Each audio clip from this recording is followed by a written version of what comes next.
very happy. I'm very happy to be here today. It's an honor and a privilege to be at the Torrance Library, and appreciate the Torrance Historical Society for putting on this event, inviting me. I will be reading from Born on the 4th of July, and my latest book, Hurricane Street, and so I'll be reading passages from both books, and I look forward to doing taking questions and interacting with the audience afterwards. And I have a feeling we're going to have a great day today. I'm really looking forward to it. I feel very thankful and too grateful to be here, and not only to be alive, but to be with everyone and to be able to talk about not only the war in Vietnam, but those of us who survived that difficult period, and see what happens. We'll see how it goes today. Thank you very much. My name's Charles Payne, and I've had a military background. I had 26 years in the Air Force. I'm very interested in military history and what happened in the world, the good things and the bad things. And Ron is a personal hero of mine. He's a wonderful man and had an amazing career, and he's an amazing man still, following through. When I heard he was going to be here and talk about his book, I knew I would come, and Janet said, well, that's good, because I'm going to be there, and you were going to be there whether you wanted to or not. Well, I wanted to, and I'm here. And I said to Janet, I said, I want to watch the movie again, Born on the 4th of July. And she said, I do too, let's get it. And I said, well, great, we'll Netflix it when I can find it. It's nice to see so many people here. It's nice to see Ron again. I've had a chance to meet him before. He's an amazing man, and I can't wait to hear what he has to say today. Okay, I'm Jerry Ronan, a longtime teacher at Torrance High School. I didn't expect to be in front of John Power's camera today, but John always does wonderful things. Here I am. But I came today because Ron Kovic really has a story to tell. Everybody has a story to tell, but he has more story and stories, and I really enjoyed his first book, and so I'm looking forward to hearing him today and reading Hurricane Street. I'll introduce the gentleman sitting here right beside me. He went to war, and he wanted to be the best hero the world would know. He wanted to be the best man in the military and do the best job for his country. And as all of you know, the Vietnam War was a really long war fraught with a lot of conflict at home and on the battlefield. And when Ron came home, he was hurt. He was in the darkest days, possibly, of his life. And he didn't get a hero's welcome, and he didn't feel like a hero. Thanks to him for his perseverance of putting his pen to the paper, and I believe you type one finger at a time on a manual typewriter? Now I do, yeah. Now he does. I've typed Born on the 4th of July with 2 fingers. Hurricane Street, my latest book, which came out in July, I typed with 1 finger. I'm getting better all the time. He's improving, but thanks to him really risking his life. You know, when you think of the fact that Christy Brown, the great Irish writer who had a tremendous physical challenge himself, he wrote My Left Foot and Down All the Days. He wrote with his foot, so as long as any way you can write, any way you can express and communicate, it doesn't matter. You just need to put the words down. Yeah. And what he said was express and communicate. And because he expressed and communicate, we had a wonderful book that's really a life lesson for all of us.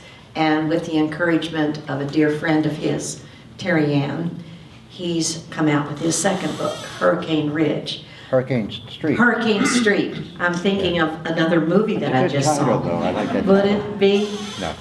Anyhow, it really is a testament to his wisdom, Okay. his kindness, his goodness, and it's really his willingness to share himself. And today, even though you've read some of his words in the book, you probably have never heard him speak them. So I think today, he probably doesn't really want to be a hero anymore, but he is. And the reason he's such a good hero is because he's so humble. We thank you for being here today. Thank you very much. Thank you. Pride. This really means a lot, and thank you so much for coming. I think our councilman, Yeah. Councilman Goodrich, has something he would like to give you before you start speaking. Okay. If that's amenable. Sure. Okay. Thank you, Councilman Goodrich. Let's see. Green. Thank you. All right. And also remind everyone that Councilman Goodrich served you served in the Iraq conflict overseas, and served in the Air Force, and I just have great respect for his service to his country as well. All right. Thank you. This is unplanned, but I have a special presentation for Ron here today.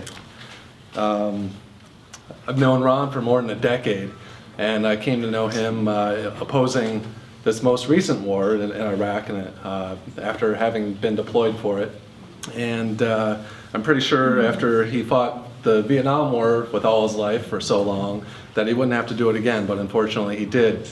And so we met under those auspices, and Ron has been an incredible inspiration to me and many thousands of other veterans around the world, because ultimately we just wanted the same thing for our respective generations, is for our friends to come back from a war that we thought was unjust.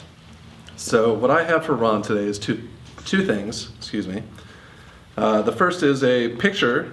I believe this was from 2007, a march against the war in Iraq in downtown Los Angeles, and I'm pushing him, and he's proudly waving the American flag, and there's thousands of people behind us. So Thank got you, that Jim. picture for you, Thank you.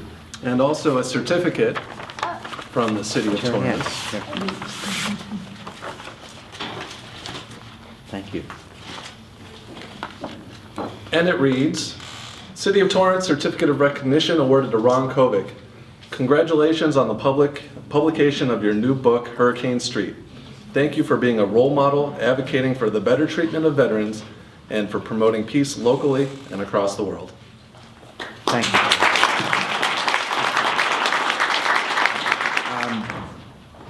On July 4th of this year, I turned 70 years old. I wrote Born on the 4th of July in, when was it, the fall of began writing in the fall of 1974. Published, it was the 40th anniversary edition of Born on the 4th of July. It's been in print for 40 years, which is quite amazing to me. And I also completed, the last 3.5 years, I wrote a book called Hurricane Street, about veterans' struggles after they return home from war. And in particular, the Long Beach Veterans Hospital spinal cord injury ward. I was a patient there, and I decided to write about a particular time. The war. This was spring of 1974. The war was just ending. The troops were coming home, and the Long Beach VA spinal cord ward was packed with severely wounded quadriplegics, paraplegics. It was packed with young 19, 20-year-olds. We were all in our 20s, early 20s, and 19, 18, 19-year-olds as well. These were some of the most catastrophic wounds of the war, and a great struggle lay ahead of all of us for the rest of our lives. And so I chose that particular period to write about an incident that happened, or a true incident that happened during that period. The conditions were very poor in the hospital, and several of us decided to go to Senator Cranston's office at 11,000 Wilshire Boulevard in Westwood. He was on the 13th floor, and we went up with the initial intention we were just going to try to meet with the senator, and we might just do a sit-in for a few hours to get some attention. Well, that sit-in quickly escalated into a 17-day hunger strike. So you had some of the most severely wounded veterans of that war in wheelchairs, quadriplegics, paraplegics. In Hurricane Street, we have one blind Marine, Tony D.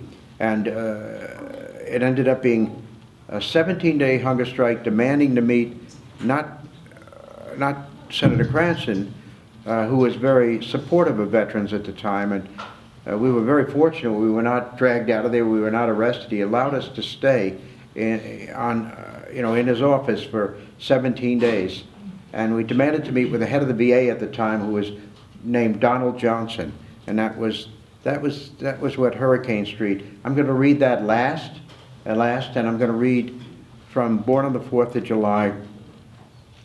On January 20th, 1968, during my second tour of duty as a United States Marine in Vietnam, I volunteered to go back a second time. I initially had gone to Vietnam. I did a 13-month tour, which is what the tour of duty for United States Marines was back then. And I had already done 13 months. I'd come home, and I volunteered to go back a second time. I wanted to join my old unit. I was very, very patriotic. I had been born on my country's birthday. I felt at the time that we were doing the right thing in Vietnam, and I was willing to risk my life on behalf of this country for what I at the time believed was right. I went over there, and several months later, while leading my squad across an open area, I was shot through the front of my right foot. The bullet entered the front of my foot. It blew out the back of my heel. I kept moving forward. I eventually couldn't walk. I went into a prone position and continued to return fire. We were taking a lot of fire at the time. We were being hit pretty hard. And I started to get up, and just as I started to lift myself up, my rifle jammed, and I started to lift myself up. I took a bullet through my right shoulder, through my right lung, collapsed my right lung, hit my spine, and paralyzed me from my mid-chest down permanently for the rest of my life. I've been in this wheelchair. This January 20th will be the beginning of my 49th year paralyzed in this wheelchair, and I'm so grateful to still be alive, so grateful to have survived that day in Vietnam almost half a century ago, almost 50 years ago. I'm still here in this world. I'm still alive. I'm still with all of you. I'm still able to write, to contribute, to participate, and still trying to make this country a better place. So I'm going to read a little bit.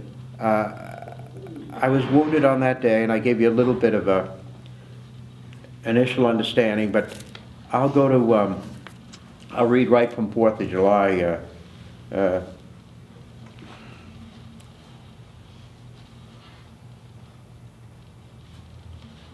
I've just been wounded, and think of, the only thing that crosses my mind is living.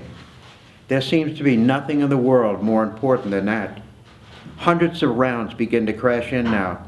I stare up at the sky because I cannot move. Above the hole, men are running around in every direction. I see their legs and frightened faces. They're screaming and dragging the wounded past me. Again and again, the rounds crash in. They seem to be coming closer and closer. A tall man jumps in, hugging me to the earth. "Oh God," he's crying. "Oh God, please help us." The attack is lifted. They are carrying me out of the hole now. 2, 3, 4 men. Quickly, they're strapping me to a stretcher. My legs dangle off the sides until they realize I cannot control them. I can't move them, I say in almost a whisper. I can't move them. I'm still carefully sucking the air, trying to calm myself, trying not to get excited, not to panic. I want to live. I keep telling myself, take it slow now, as they strap my legs to the stretcher and carry my wounded body into the Amtrak packed with other wounded men.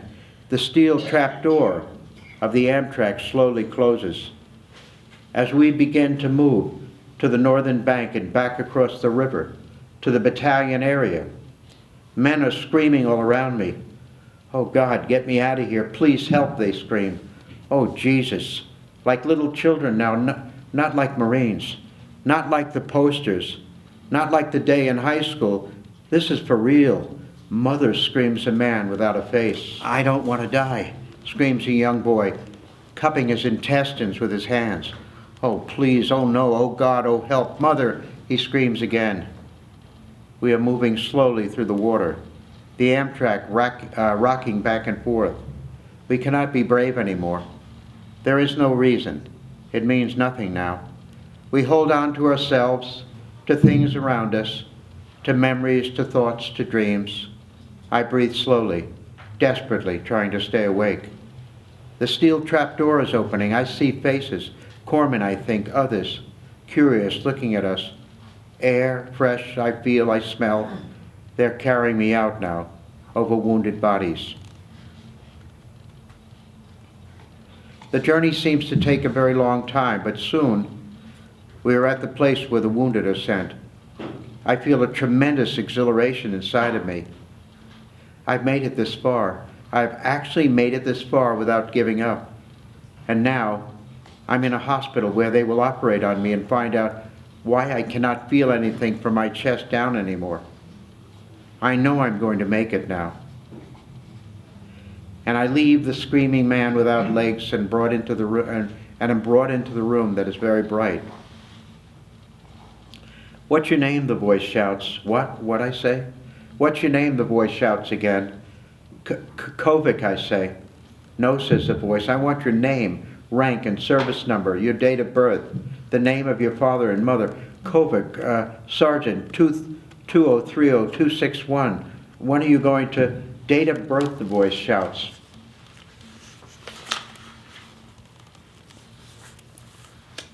July 4th, 1946. I was born on the 4th of July.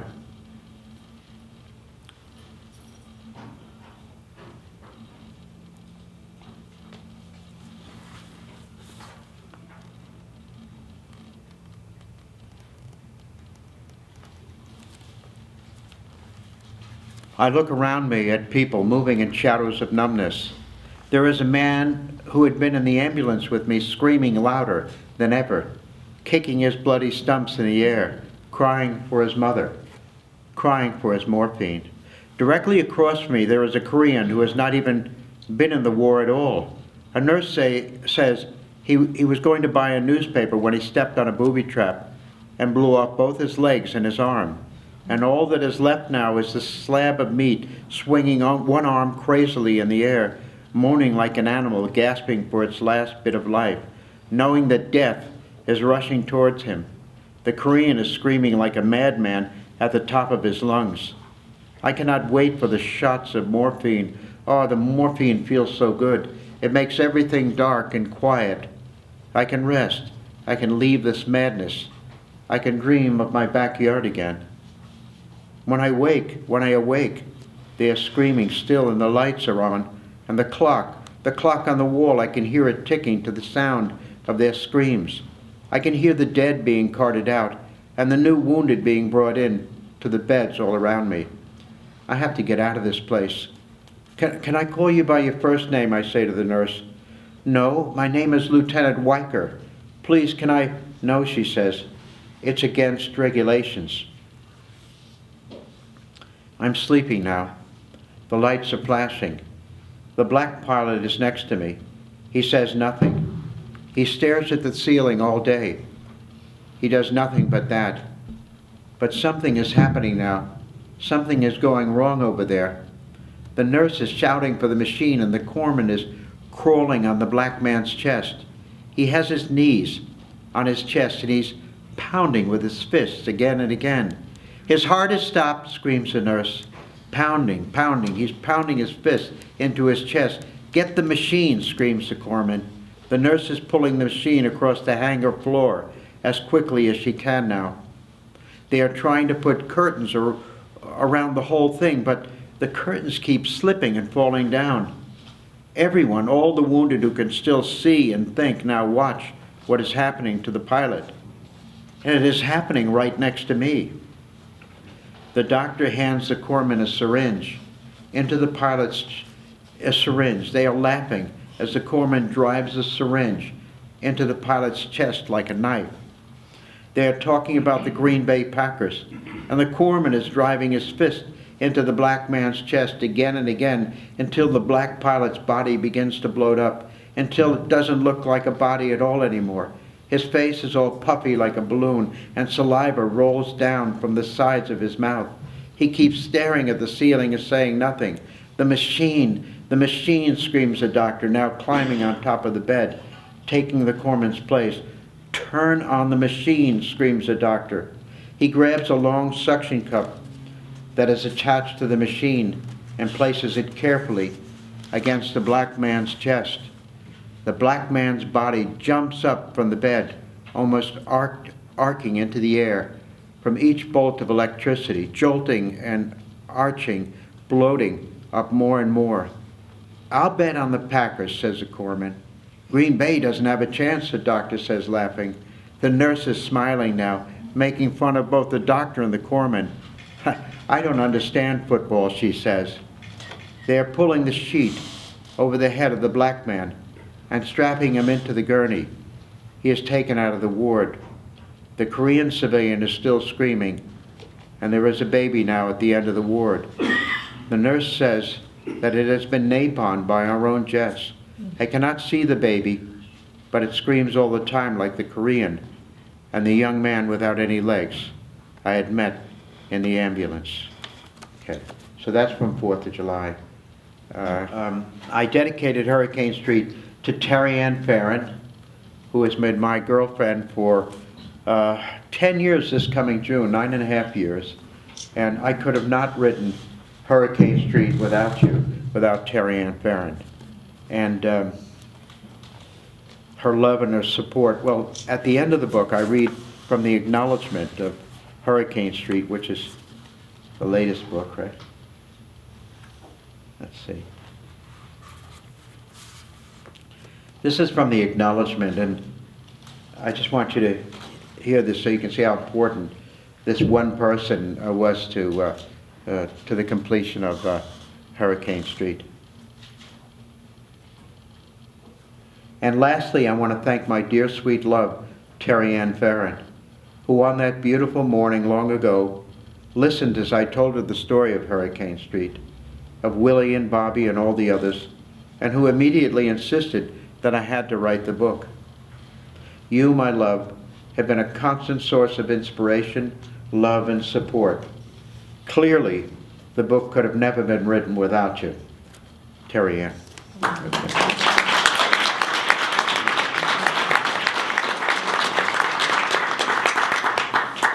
I used one of President Lincoln's quotes at the beginning of the book. We're home from the war, and we're dealing with our wounds now. And so Lincoln said, to care for him who shall have borne the battle, and for his widow and his orphan. President Abraham Lincoln, Second Inaugural Address, March 4th, 1865.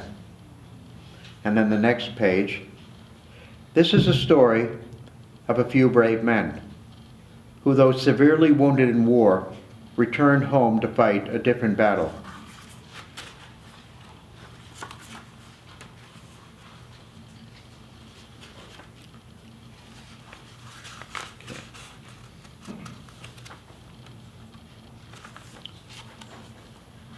This is from the forward. I'll just read a paragraph from this and lead into the reading. Each night during the strike, after the lights were turned out, I would make entries in my diary using a small pen light. Some of the entries were very brief, while others were quite long. Back then, I sensed the need, even in the most minimal way, to record the history of the strike. I figured somebody had to try to tell this story while they still could. Most of us, including myself, didn't expect to live very long back then, with all the nightmares and anxiety attacks screaming in our heads.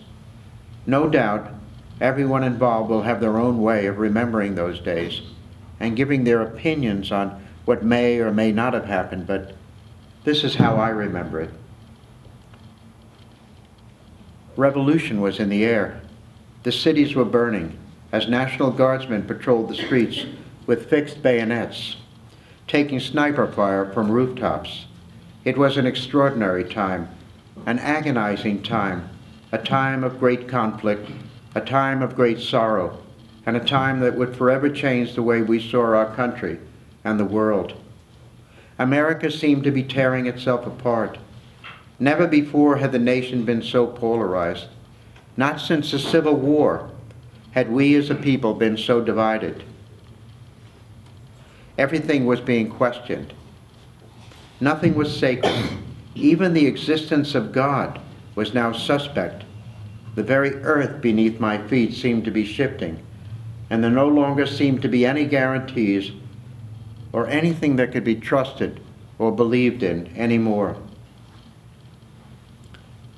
As the last American troops were being withdrawn from Vietnam in the spring of 1974, a small group of disabled veterans staged a 2-week hunger strike at the West Los Angeles office of then U.S. Senator Alan Cranston.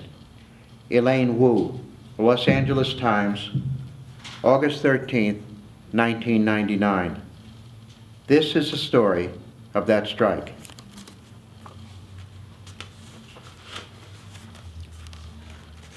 Part 1, the hospital. The first thing that hits you in this place is the smell. It is a terrible odor of urine and feces, of human bodies all crammed into these depressing little cubicles. There are no private rooms, just these filthy green curtains separating the paralyzed men in their hospital beds. It is like a huge warehouse of human refuse, a storage center for the living dead. There is talk of building a new facility, but the funds are just not there. They must all go to the war effort, a war we cannot win, a war where young men continue to die and are maimed for nothing, for a lost cause. As paralyzed veterans, we all walk a very thin line between being on the outside and stuck in this place. It is not an easy wound to live with. There are the bed sores and the catheters, the urinary tract infections and high fevers, the lack of sexual function, spasms, and terrible insomnia that torments you in the night. Each morning you wake up wondering how you're going to make it through another day. There is an entire body that does not move or feel from your mid-chest down, and you are constantly lifting yourself up from your cushion in your wheelchair to keep your skin from breaking down. You're scared and you try your best to hide all that you're going through, all that you've lost.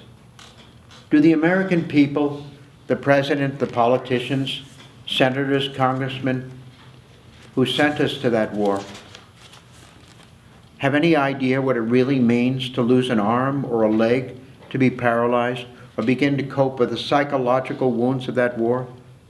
Do they have any concept of the long-term effects of these injuries? How the struggles of the wounded are only now just beginning? How many will die young and never live out their lives because of all the stress and myriad of problems that come with sending young men into combat? You struggle to look normal, to fit into this world again, after all that's happened to you. It all seems so overwhelming at first, but somehow you find a way to continue on. There are the anxiety attacks and the horrifying nightmares, the depression and thoughts of giving up. You do your best. You've got to keep living. You've got to keep getting up every morning no matter how crazy it seems. You're amazed that you're still alive, that after all the frustrations and confinement, in and out of bed, fevers, IVs, wetting your pants, soiling the sheets, you're still here, still in this world. You try to sit proudly in your wheelchair every day. Try not to lose your balance. It's incredible how normal a person can look if he only tries. You do your best to get back into life again, but you know, deep down inside, that nothing will ever be the same, that you have lost more than most people could ever imagine, sacrificed more for your country, short of dying, than most of your fellow citizens could ever comprehend. I'm going to take you right now about halfway through the strike, a little bit longer. It's Monday, February 25th, 1974. The strike began on Lincoln's birthday, March 12th, 1974. Actually, we entered the office on March 12th, 1974. The hunger strike actually began 2 days later. But now it is Monday, February 25th, and we've gone without food for quite a few days now. Monday, February 25th, 1974. The momentum is definitely beginning to shift. I can feel it this morning. We've already received several phone calls from people around the country who saw the CBS Evening News piece. Everyone is very excited. We've called for a press conference this afternoon and are hoping for a large turnout. We spend most of the morning straightening up the office and getting everything ready. Today is the 12th day of our strike, and we're all holding on as well as we can. Even with all the excitement over making it onto the CBS Evening News on Saturday night, we continue to do our best to hide how weak and fragile we've become. Danny is having problems breathing, and Marty keeps complaining that he can't sleep at night. Nick told Shannon that he nearly fainted in the bathroom early this morning. Woody continues to urinate blood, and Bob and Sharon were irrigating his catheter almost all night. Finally, around 6 this morning, they were able to make it clear. He stopped bleeding. It's not even pink anymore. It's clear as a bell, Bobby tells me.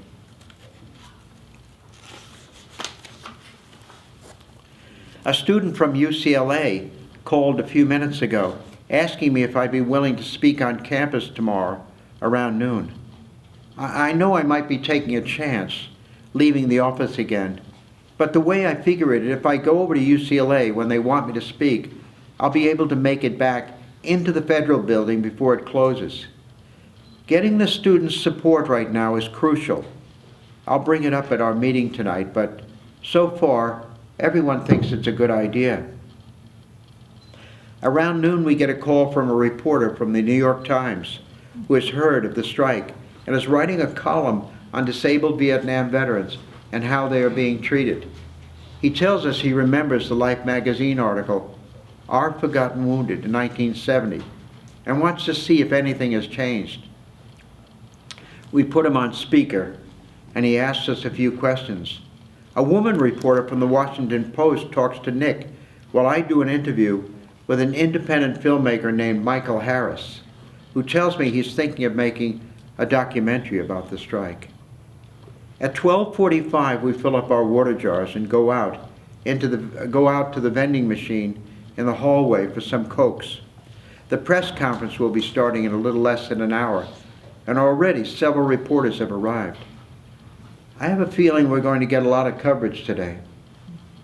Nick collapses during our afternoon press conference. It's really quite a scene, with the paramedics rushing right in during the middle of it all, lifting Nick onto a stretcher. All the networks are filming it. The press is going crazy. Nick appears to be unconscious. His eyes are tightly shut, and his left arm keeps twitching. With the camera still rolling, Joe covers Nick with an American flag, carefully draping it over his body, and giving the appearance that Nick is near death. I don't know whether to laugh or to cry.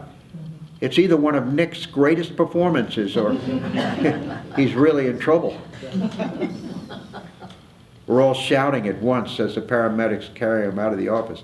Hang in there, brother. We're with you, brother. Nick was he was a child star. He was an actor and stand-up comedian before he was paralyzed. And so in that particular moment, I don't know whether to laugh or to cry, because I don't know. You know, either it's the guy's greatest performance here with the flag over him, and he appears to be dying in front of all these cameras. But either that or this is for real. So I didn't really know at the moment. We love you, Nick. For the remainder of that afternoon, we keep busy, taking phone calls and trying to find out how Nick is doing. He's over at the Wadsworth VA down the street, and last we heard he was on IV and still refusing to eat. Everyone is clearly growing restless, and no doubt Nick ending up in the hospital today has only added to our fears and apprehensions. At night, we all crowd around the television as usual to watch the evening news. Several channels, KABC, KNBC, KCBS, and KCAL, cover Nick's collapse during the press conference. The media is running with us, and they seem to love the story. They make Nick into a hero, and one channel, I think it was KCAL, has a recorded sound of someone playing taps on a bugle. Very dramatic coverage as the paramedics carry him out on the stretcher with the American flag covering his body. It's extremely moving, and I can see everyone is touched. The news coverage tonight seems to somehow have united all of us. Around 11:45 p.m., someone turns the lights out. Tuesday, February 26, 1974. I hardly slept at all last night, maybe 2 or 3 hours at most. We plan to issue a press release this morning reiterating our demand that Donald Johnson meet with us here in Senator Cranston's office. We also intend to update the media at that time regarding Nick's medical condition.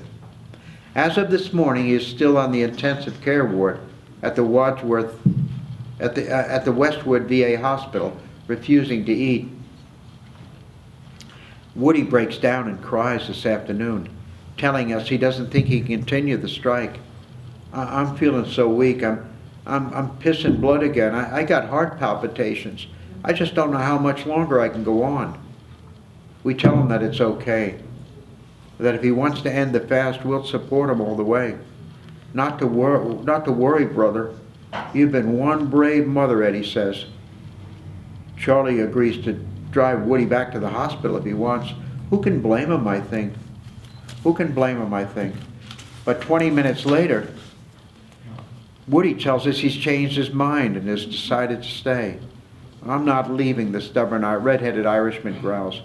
We will fight and we will win. Later that night, our contact at the Westwood VA, Dr. Mark Epstein, calls us with an update on Nick. He still refuses to eat. They're feeding him intravenously. He's asked to see a priest. They're going to give him last rites. A priest? Last rites? That son of a bitch, shouts Willie, his eyes filling with tears. Suddenly, there is silence in the room. In many ways, Willie Jefferson's tears speak for all of us. So far, we have fought a very brave battle, but we may be reaching the end of our rope. If Nick dies, I don't know what will happen. The strain of all these days, interviews, lack of food, stale air, no bath, seems to be adding up. If things do not change soon, I honestly can't say how much longer we can last. We slowly go back to our mattresses scattered on the floor. It is around 11 p.m. when Joe turns out the lights. For a moment, there is complete silence. Then I ask Willie to sing the Lord's Prayer. I've been singing that song all my life, Willie has said, telling us his drill instructor at Paris Island had him sing it every night after lights out. Now, with a bit of coaxing from all of us, he agrees to sing. Our Father, who art in heaven, hallowed be thy name. Even for those of us who no longer believe, Willie's voice is soothing, and in the midst of all this chaos, helps to give us strength. We all sleep. Thank you. When John F. Kennedy said those words, and being inspired by Kennedy and really feeling a great desire to want to serve my country. My mother and father had both served in the Navy during World War II. Both of my uncles had been in the Marine Corps. Both of them had served in World War II and in Korea, both. And so I I couldn't wait to join the Marine Corps. I had grown up with Sergeant Rock comic books, Matty Mattel plastic, battery-operated submachine guns. I grew up like a lot of Americans. I played in the Little League. I was a Cub Scout. I was a Boy Scout, and I always wanted to be my best, be the best at what I did. You know, so I feel that those who during the war chose to leave the country rather than fight for moral reasons, they were conscientious objectors. They objected to the war. They didn't want to pull a trigger. They didn't want to kill another human being. They didn't want to take a life out of this world. I respect them in a way. They were expressing their patriotism. So patriotism is not always going off to a war blindly and not questioning it, and you know, being willing to kill or to die, not really understanding what things are. I think we as Americans have an obligation to question, to challenge. That's what this great democracy is about.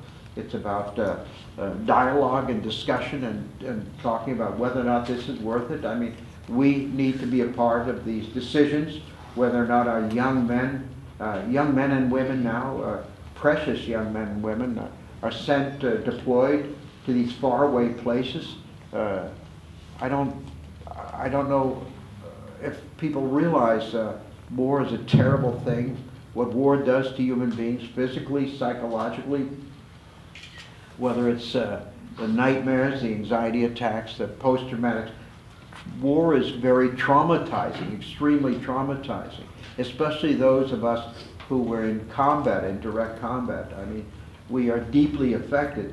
After the Vietnam War, now, consequently, after the wars in Iraq and Afghanistan, these recent foreign policy decisions and American foreign policy deployments overseas, many of our young men coming back, those that survive, suffer from serious emotional stress, post-traumatic stress disorder. The suicide rate among Iraq and Afghan vets is between 18, can you imagine, between 18 and 22 of our young men and women commit suicide, not every week, not every month, but every day. Between 18 and 22, that's unacceptable, that's unconscionable, and it just shouldn't be. And we need to really be thoughtful and participate as citizens. That's what patriotism is to me. I hope that helps a little bit, yes. And even if you go to the street, and even if you protest peacefully, non-violently, and in the spirit of, let's say, in the spirit of Dr. Martin Luther King, with dignity, having that moral high ground, and not, showing a respect, a mutual respect for those who you oppose, because I think that's the way to protest in that manner. I think is patriotic. Yes, it is. But also, I support those young men and women who go off to these conflict areas. We need to support them 100% in the theater of combat, and upon the return, we cannot do enough for them. We cannot have the best. We need to have the very best veterans hospitals. We need to realize that our commitment to our young men and women who wear the uniform of this country and serve this country is not just upon their return from these conflicts. It's much more than just saying, thank you for your service, you're a hero, thank you for what you did over there. No, this is a lifetime commitment to those who serve this country, those who wear the uniform of this country. And we owe that to them. We owe that to them. And there should never be the conditions that I experienced in the VA hospitals when I returned from the war. Let me say this, the VA that I go back to Long Beach, and I do go to the spinal cord clinics now, outpatient clinics. They've improved a great deal. It's a pleasure. My doctor now is a Vietnamese American doctor, and I work with a doctor who's a Vietnamese American doctor. So I am so grateful for the care that I now receive. But back then, and this particular story that I write, we had to fight. We had to go to that office. We had to, can you imagine, when you think about how absurd it is, that those who sacrificed for this country that we love, those who gave their bodies in the war, physically, emotionally, and all those men back then were suffering emotionally as well, all of them.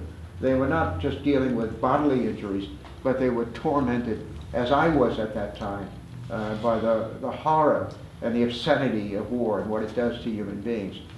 Not just Americans, but we really think, as citizens of the people we fight against, we really think about the fact that millions of Vietnamese were killed in that war as well. We don't think about the wounded who go back to that little village. Some Vietnamese soldier who goes back to his village, he had a mother and a father too, you know. He felt, whether he was right or wrong, that he was doing the right thing at the time, you know, and he probably spent years afterwards suffering from nightmares and anxiety attacks because of that. But, you know, we need to realize that we're all in this world together. We're all brothers and sisters. We're all human beings. This war changed me profoundly. It changed me. It made me committed to peaceful change, to finding alternatives to violence and warfare and killing and pulling of triggers and dropping of bombs, and so quick to go to war, so quick to use violence. It changed me. It made me want to find ways to communicate, creative, innovative ways, to realize that before we use such horrific force and violence, knowing the results of sending young men into these horrifying situations, young men and women into these horrifying situations, we need to really, really think about what we're doing. We need to seek alternative approaches, conflict resolution. We need to do everything possible to find a way to avoid entering into this type of behavior as human beings. Yeah. Next question. Anybody? Yeah. Hi. I'm just curious, what do you think about the movies like Platoon and... Oh, can you hear me now? Yes. Okay. The movies like Platoon and some of the other ones, do you think that's a fair depiction of the actions that took place there? Well, it's unfair your question because Oliver Stone is a friend of mine.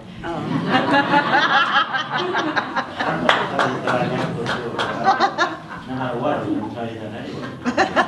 You're loyal to Oliver, he's very loyal to me. Yeah. But no, I remember, and I'll give you, having said that, Oliver Stone, a movie was made of Born on the 4th of July. Tom Cruise played me in the movie. I was very fortunate. He did a great job, by the way. And surprisingly,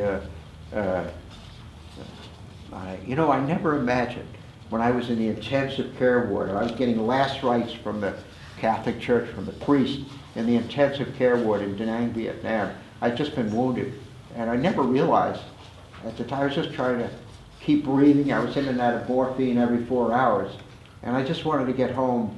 And I said, do you remember when, and you remember in the 50s there was a show called Dr. Kildare? Yes. Remember Dr. Kildare? Yeah. Well, I remember the craziest thing. I was in Vietnam. I'm in the intensive care ward. I was in and out of morphine, and the priest had just given me last rites, and I was surprising them all because I just kept staying alive every day, you know? And I kept fighting back, I kept fighting back, and I really wanted to live.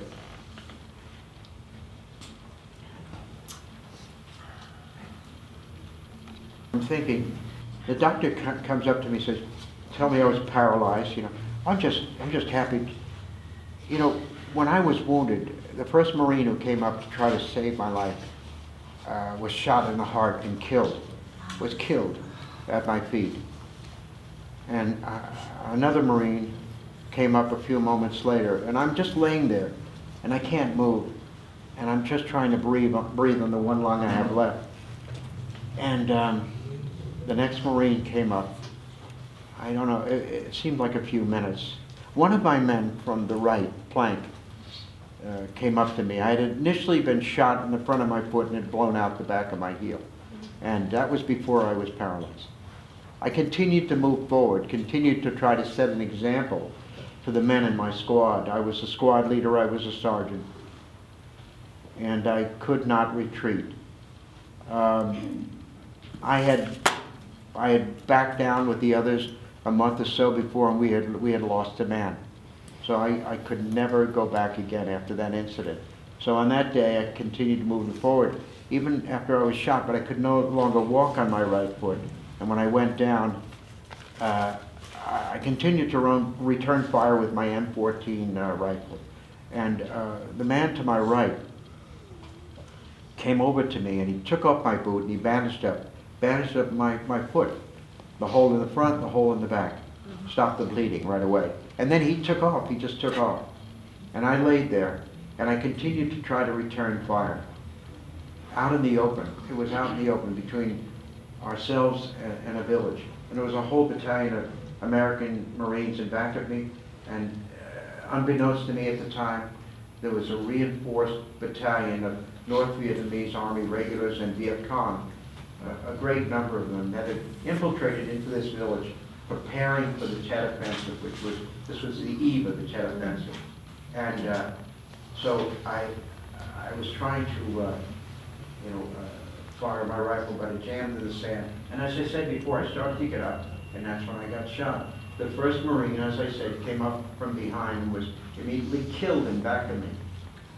He died trying to save my life. A few minutes later, another Marine came up from behind, and he grabbed a hold of me under heavy fire. It was like firecrackers going off, bullets cracking all around us. Carried me over his shoulder and ran me back, zigzagging, dropping me down, picking me up. Under heavy fire, he risked his life to save my life. He saved my life. I would not know what happened to him. He disappeared. But when the movie came out, 22 years after that day in Vietnam, on January 20th, 1968, someone called me up. I was getting a lot of phone calls when the film came out. And someone called me up and told me that he had died that same day that he had saved my life. Later that afternoon, he had been killed in an artillery attack that day. He had been killed in an artillery attack. So he did not make it past the 20th of January. He saved my life. He carried me back. I made it back across the river. I made it to the intensive care ward. I made it to where the priest was giving me last rites. And then the doctor said, I'll be paralyzed for the rest of my life. And so I thought, paralyzed for the rest of my life. It's like that Dr. Kildare TV show. I remember a particular show where someone who had poliomyelitis, like FDR, Franklin Roosevelt, had polio. Someone was in an iron lung in one of these episodes of Dr. Kildare. They were in an iron lung, and they had a mirror, and that was their life. That was my. And I thought, well, I imagined I was going to be back in Massapequa, my hometown on Long Island.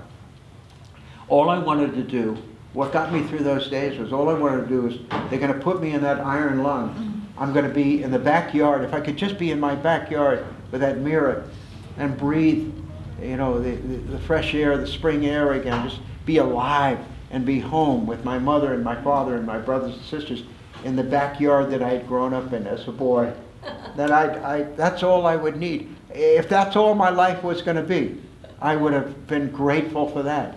I never imagined at that time that it would go beyond that. I never imagined that I would eventually do the things that I did, that I was able to continue on, that I was able to write this particular book, that this book on a $42 typewriter, no less, that I bought at Sears and Roebuck in Santa Monica. In 1 month, 3 weeks, and 2 days on blank sheets of paper. And I dropped out of college on Long Island. I tried to go on the GI Bill. I was so restless I couldn't continue going to college. I had to go to summer school my senior year in high school at Massapequa High School on Long Island, my town. I hated school at the time. And I had to go to summer school just to get my general diploma mailed to me. I had never written a book in my life. When I went to Sears and Roebuck in Santa Monica, and I decided to write Born on the 4th of July. And I must say to you that I wrote it in the spirit of someone writing their last will and testament. I did. I was having heart palpitations, anxiety attacks, and I think it must have been survivor's guilt. I was feeling a tremendous amount of guilt for having survived, even though I was paralyzed from my chest down. It was a challenging, almost impossible wound to live with. I was, Yeah. what was I saying? To live with your wound, it was difficult. Yeah, and what point was I making? Just about the movie.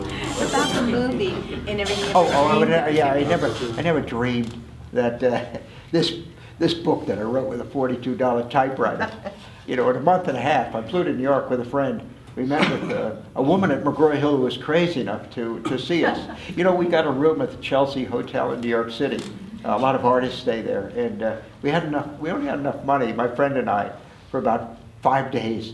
And he had won the American Legion oratory contest in New Jersey. It was a great speaking voice, and he would go around the country reading at different colleges back then. He would read Lawrence Ferlinghetti's Coney Island of the Mind, or whatever. He would read from different poets, and they would hire him at different schools. But anyway, he went across, because I had shown him my draft of 4th of July, and he was knocked out by it. He was very moved by it, and he said, "We've got to go to New York." So we're on a jet, we go to New York, and we're there, and he grabs the phone book. We don't have an agent or anybody. He grabs the phone book.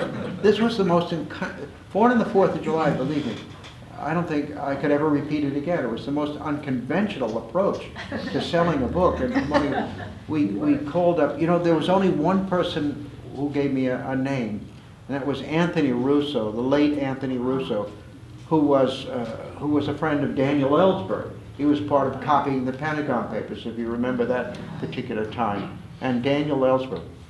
Well, Tony, who I met at somebody's house in Berkeley, he said, "Here, this is my friend Joyce Johnson, and she's an editor. She's been trying to talk me into doing a book, but I just haven't been able. But give her a call, just mention my name." So we had that one name, but my friend Roger at the hotel, he's calling these people up, and he's telling, "We've got the definitive work of the Vietnam War. We want you to meet with us. You'll be making the mistake of your publishing careers if you don't meet with us." He was the biggest hustler. And a couple of people agreed. Random House, some of these big publishers agreed to meet him. He was really, he could have sold you the book, the telephone book. It was so convincing. He really, very, very powerful, charismatic speaker. And so we went out. We went to these places, and half of them thought we were crazy.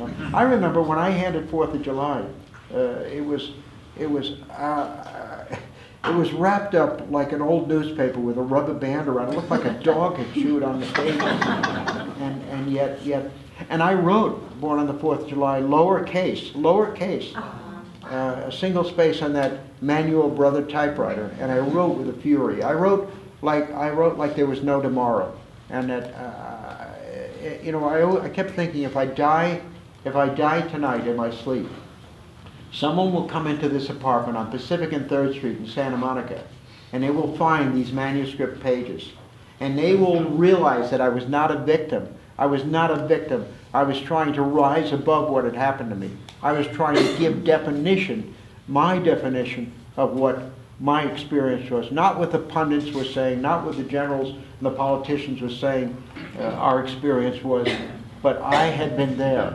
And I felt it was very important that I share my moment-by-moment experience in that war, so that others, the American people, my parents, that people would know forever what war was really like, what that was like for me, so that there would be no mistake about it, so that there would be no confusion when people read Sergeant Rock comic book, when they saw the Rambo movie, when they would know what I thought, what I felt. And I felt it was important that I leave that behind. And I used to think that I might not wake up the next morning. That was my mindset. And I wrote it as a last will and testament, that book. Never dreamed that book, in that humble place, I had no furniture. Are you kidding me? I had a mattress on the floor. And a bare minimum. I had an old Judy Collins album, and I played it on this cheap record player that I got I don't know where I got it, but I played this one side over and over again as I wrote Born on the 4th of July. And I would write from about 10 o'clock at night until dawn, write all night long.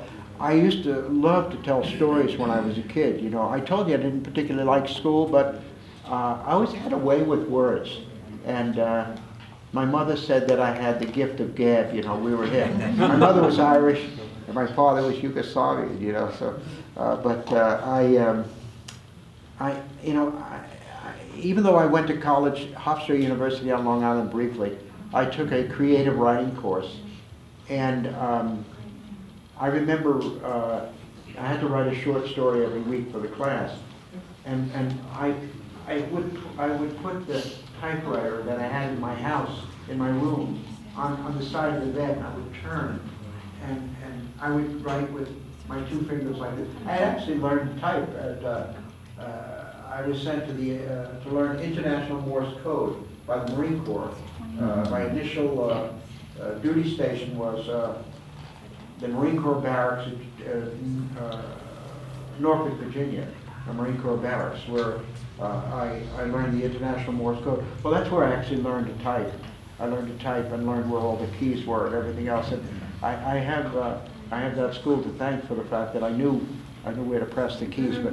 But I wrote, like I said, I wrote with 2 fingers because I don't know what it was. I wrote really fast, and I wrote lowercase, and that's what I went to New York with this manuscript, rolled up like an old newspaper with a rubber band around it, and it had been typed lowercase, front and back of the pages. And I was so passionate in writing Born on the 4th of July that you could hold it. I used to hold it up to the light, and the light from the sun would stream through the periods because I had hit them so hard. Anyway, so next question. Are there any other questions? Yeah. Right here. Yeah. Mr. Kovic, I'm coming from somebody who used the VA hospital back then and continues to use it today. We thank you so much for bringing attention to the conditions that were there. We admire you and we honor you, and thank you very much. Thank you.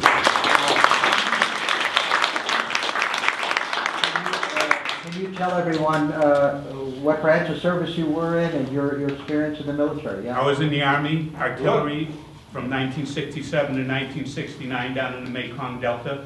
Do I need this? Yes. You're going to get scared.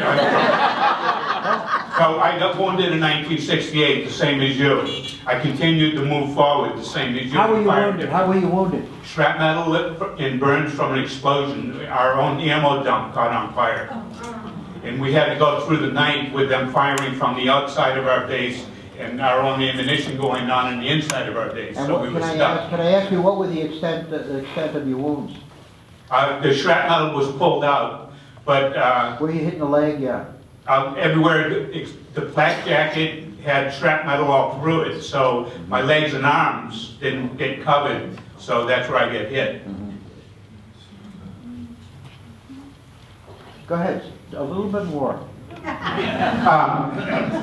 What was it like coming home for you? It was such a sad experience. I went to Vietnam thinking of America as this great lady that I would do anything for, I would sacrifice my life for. And then to come home and be ignored and denied, I suffered a tremendous broken heart, so much greater than any love of a female could give me. And it took me all these years of seeing psychiatrists and being in groups, combat groups, getting off the alcohol. And today, I've come all the way around to the other side where I'm able to help instead of needing to help all the time.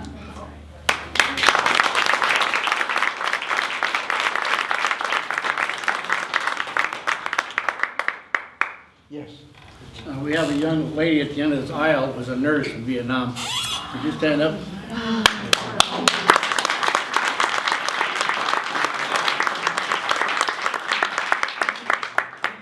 Could you give her the microphone, please? Yeah. Come up front. Thank you. Sure. That was huge. Thank you. I'm so happy to have you. Yes, stand up, please. What is your name? Ora Jean Stevenson, Ora, O-R-A. And when did you join the service? I was in 1965, Where did you grow up? What was your hometown? Coral Gables, Florida. Florida. Why did you join? I was patriotic like you, and I had my brothers. Can you hear? My brothers, my father, my grandfather were all in the service. Yeah. Can you help? I joined the Army Nurse Corps, Yeah. and they paid for my last 2 years of Where did you go to school? at St. Louis University. It's Yeah. also Catholic. And so when did you go over to Vietnam for the first time? 1967, Yeah. February of 67. I was there till October of 68. Oh, that was one of the heaviest times over there. And all kinds of illnesses. We Our were the young only men- air-conditioned. Young men battling to stay alive from Right. diseases, never Poisonous expected. snakes. Poisonous snakes and what Snake else? poisoning. Yeah. And when you were Water. dealing with on the orthopedic ward, what particular wounds were you dealing with of our young men who Well, was shrapnel, broken Shrapnel wounds, legs, bullet broken holes, bones from bones broken, shrapnel, yeah. usually from explosions where the body was thrown. Amputees as well, yeah. No, we didn't have any amputees on that floor. I think they were already evacuated. So you were setting States. broken limbs, yeah. Yeah, that, and they did more traction to, rather than setting them, because they had wounds. You couldn't put a cast over the wounded Yeah. area. How long did you spend? What was your tour of duty? So I was there from February of 67 till September of 68. February 67, September. So I was there. Yes, and you were there for the Tet Offensive. Uh-huh. Where were you during the Tet And I Offensive? was at the 93rd Evacuation Hospital in Long Bend. That was intense, that Yeah, period. yeah. Many We wounded. were yeah. on 12-hour shifts, 7 days a week. So once TED started, we never had a day off. I was the head nurse of a floor then. And when you And I came worked in the home, when you recovery came room. home, Yeah, awful. what did you go through when you I came? came Could you back. speak closer to the mic? I went When to you came home, yeah. Fitzsimmons Army Hospital in Denver, Colorado, in Aurora. And they were having, this was in 68, and it was after Robert Kennedy had been killed, and then Martin Luther King had Martin been killed Luther King was early killed. that year on April 4th, and Kennedy had been killed at the Ambassador Hotel in June. He had been assassinated in June, yeah. I was thinking it was the other way around, Oh. I remembered it, but, and we got, so we couldn't go off the post. We'd have to wear civilian clothes to our work and had to change out of our uniforms. Because of protesters? Because of protests. There were so many people, we couldn't go anywhere in public in our uniform or any, we wouldn't let anyone know even that we were in the military. If I could ask you, how was your head? What did you go through emotionally during that period? It had a big wall You around did, it. yeah. Probably until 2011, I met a VFW. I was at the Torrance Armed Forces Day Parade in May of 2011. And I was looking for the Vietnam Veterans of America group, and they were supposed to be right behind the VFW truck. And I'd walked up and down for an hour and couldn't find them. They didn't show up or they weren't in the right Did you place. ever find them? You ever find them? No, not that day. Who's with the VVA here? Anybody? Yeah. There you go. Sign her up. They were never behind that truck. They might have been in the wrong place, but I couldn't find them. So somebody on that truck saw I had a hat on that said Vietnam veteran. How are you doing now? Okay, better. Did you ever have any kids? Did you have a family? Yeah, Good. I have 2 kids.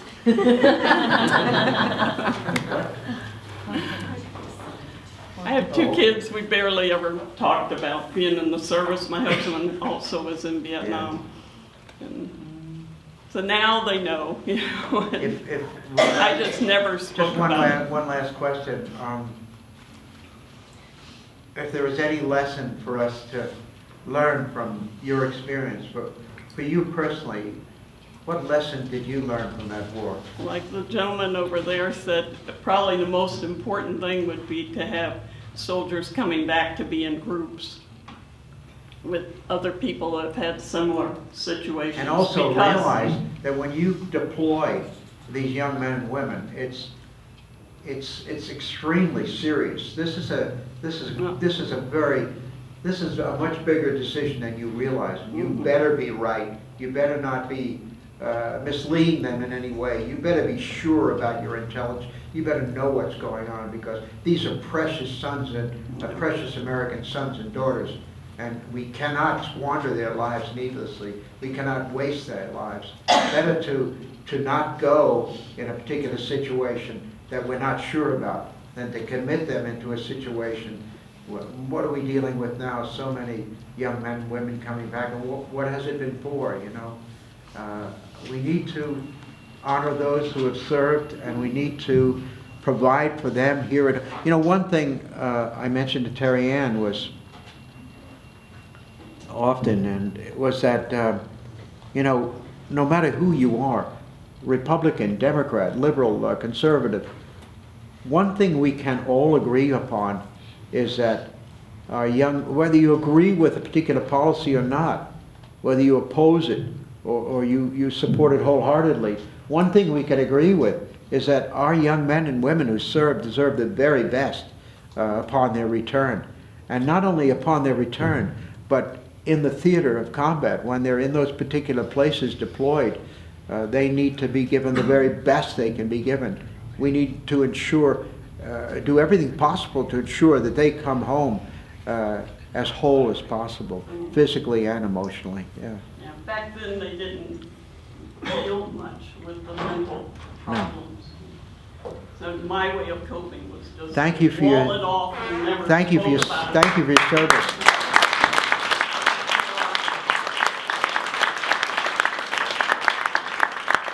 I know Ron has another commitment today, and if we'll take one last question if somebody has an absolutely burning question that they won't be able to go to sleep tonight if they don't ask it, and we'll just take one brief question and answer. So Well, both of you can ask your different questions at the same time. Okay, whatever you want. Yeah. Sure, I can. You know, come up to me later and I'll answer it. Okay, yes. you want Yeah, to you take, kinda no, take the microphone, Okay. please. You kind of answered this a little bit, but I kind of wanted to ask a little bit more. I was curious about your background as a writer. You said you weren't really much into writing before the war, and I was curious kind of your mind state that kind of led you to write your first book. Disability, paralysis, you know, thrilled at being able to look up at the stars at night, feel the sun on my face during the day, you know. I'm just happy to be able to be working on another book right now, you know. Thrilled to be with Terry Ann and finally have someone in my life that I love and who loves me back, you know. I wrote it because I didn't want to be a victim. I wanted to make my mother and father proud, let them know I was more than just somebody who came home with a terrible wound from the war, that I was able to somehow transcend that wound, rise above it, through art, through writing, through creativity, through the use of what was still working up there in my mind, to be able to say, okay, I'm paralyzed from my chest down, but I still have my mind. I still have the gifts that I've always had. I have that storytelling ability, and I wanted to give something back to the world. I wanted to tell the truth. I had a burning desire to tell people what war really was about, the horror of war, the insanity of war, the stupidity of war, the senselessness of war, the obscenity of war, and the utter wrongness of this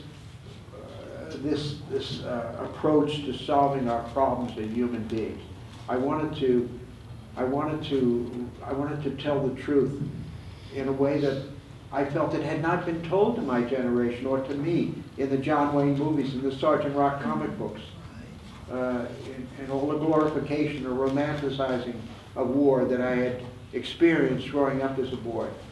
This is what I saw in Vietnam and what I experienced on 2 tours of duty as a Marine in Vietnam was very different than those movies I had seen, very different than what I thought war was going to be. In fact, when I went to the Marine recruit station in Levittown, Long Island with my father back in late 1963, 64, in the summer of 64, before I joined the Marines and went to Paris Island in 64, boot camp, September. I sat in that recruit office. I looked at all those slick pamphlets and all those pictures. The Marine Corps builds men, body, mind, and spirit. And I had no idea that boot camp was going to be the way boot camp was. A very harsh, frightening, intense, shocking experience, boot camp alone. And I never knew what war really was until I got there. And I wanted to go. I wanted to volunteer. I volunteered for my first tour. I volunteered to join the Marines. I volunteered for my first tour of duty in Vietnam. I volunteered to go back a second time. Didn't have to go back a second time. I went back a second time, and that's when I sustained the wound. I came back on my feet after my first tour of duty. I had seen limited combat in my first tour of duty. I had been in a reconnaissance platoon. I had done long-range recon patrols in enemy territory, 22 of them. I wanted to be the best Marine that I could be. I wanted to be part of the elite of the Marine Corps. And so I'd come home. I didn't have to go back. In fact, interestingly enough, even though I ended up protesting against the very war I was wounded in, when I came home from that first tour of duty, why did I go back the second time?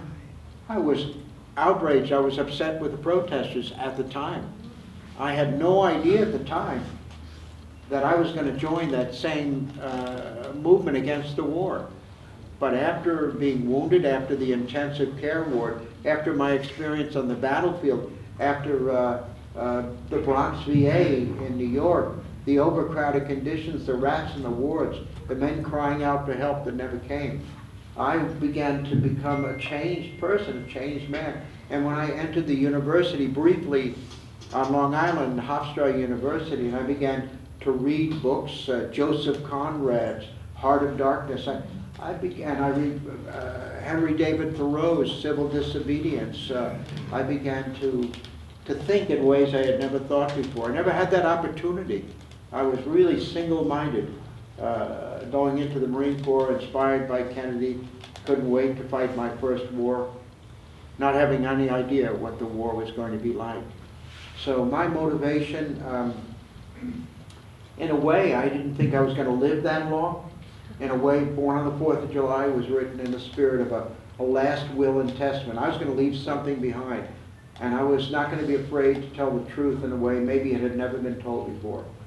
And I was going to be absolutely open and naked about my experiences. And I never, that book ended up being reviewed on the front page of the Sunday New York Times Book Review. And it received, that was on a Sunday, August 15, 1976, I believe. And then the following, that Monday, there was an unprecedented second review. They called the book a classic on the second review. And that was my first book, and I never imagined. I remember on the third page of that review, I was on the front page of the Sunday New York Times. I couldn't quite believe that it happened.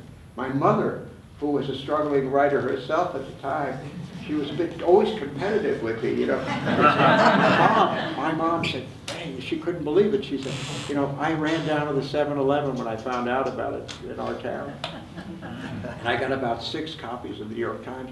I carried it in my chair, and I tried to push the chair back, back to the house, and I showed it to my mom. I said, Mom, look, I'm on the front page of the Sunday New York. And she said, you know what? I was supposed to write that book. So,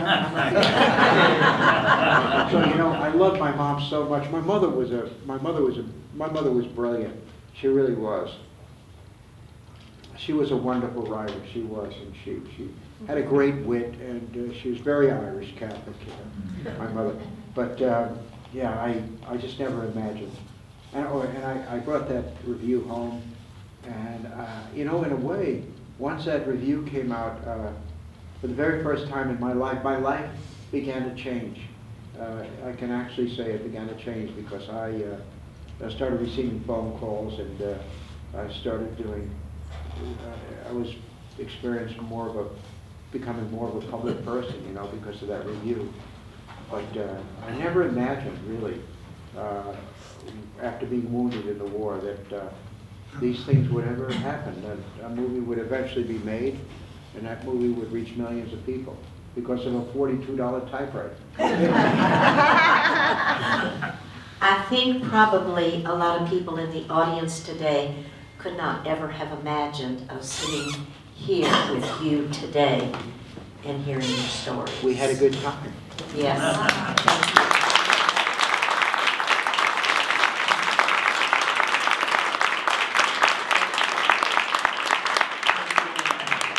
For sharing yourself with us. Thank you. You know, we're all in this together, and I'm grateful to be with all of you. I mean, if I could write this book, every one of you in this audience could grab a pencil or paper and write your story too. Believe me, it was a miracle that it happened to me. But if it happened to me, it could happen to you. And I want to remind you that the City of Torrance has their Hometown Heroes banner program. That every one of you can go on the city website and see how we honor and welcome. When Charlie Salinas' son came home after being overseas, he had a banner put up for him, so he would come home to a welcome that everybody deserved. Hi, my name is Meg Tessenson, and I'm here today because my dad was a veteran, and I wanted to know more about the war from Vietnam. And I've watched the movie Born on 4th of July, and I wanted to be part of this event to kind of catch up on what he's done, and also for the VA hospitals and the amazing things that they've done, especially in the city of Long Beach. And I'm also supporting my friends from the bookstore, Sandpiper Books. So that's why I came today, just to support my community and to support all veterans. Thank you. Hi, I'm Bob Chioda, Vietnam vet, 1967 to 1968. And the reason I came is I know Ron is also a Vietnam vet, of course, and I was enthusiastic about his first book, and I want to come by and see if I can get an opportunity to meet him and get his second book. And what did you think of today's event? I thought it was dynamite. I'm glad we had the opportunity to have him here. I didn't realize that he's a neighbor, and I plan to talk to him about that when I get up to have his book signed. Yeah.